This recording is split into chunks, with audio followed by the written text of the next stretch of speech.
Hello साथीहरू, मेरो YouTube च्यानलमा हजुरहरूलाई स्वागत छ र म फेरि छोटो भिडियो लिएर हजुरको सामु आइसकेको छु।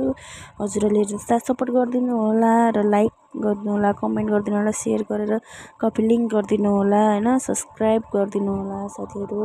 अनि आज चाहिँ म दिउँसभरि खेत रोपेर आएको थिएँ। अनि खेतहरू रोपेर घरको खानापिना बनाउँदाखेरि आज चाहिँ कोठाभित्र सफा गर्न पाएको थिएन मैले हैन। अनि त्यसैले मैले नि राति सुत्ने टाइममा अब कोठा सफा गर्न लागेँ। अनि कोठा बेडसेट मिलाएँ, बेड मिलाएर अनि मेरो छोरी पनि सुतिसकेको थियो कि। अनि म छोरीलाई लिन गएँ र अनि छोरीलाई लिएर पनि सुताएँ हैन।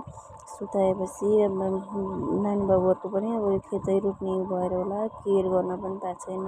अनि मैले बिहानै कपडा धोएर सुकाएको थिएँ। अनि नानीहरूको स्कुल ड्रेसहरू पट्टाएर राख्न लागेँ साथीहरू हैन। अब बुहारी चेली भएपछि त सब, किनभने माइतीमा भएको भए हामी कति मजाले खेलेर खाएर हिँड्ने, केही काम गर्नु पऱ्यो भने पनि सक्दैन भन्दै पनि भयो, जे भन्दै पनि भयो। माइतीमा चाहिँ पहिलो घरमा चाहिँ गर्नुपर्ने रहेछ कि नाइ भने पनि ल भने पनि काम गरेर देखाउनु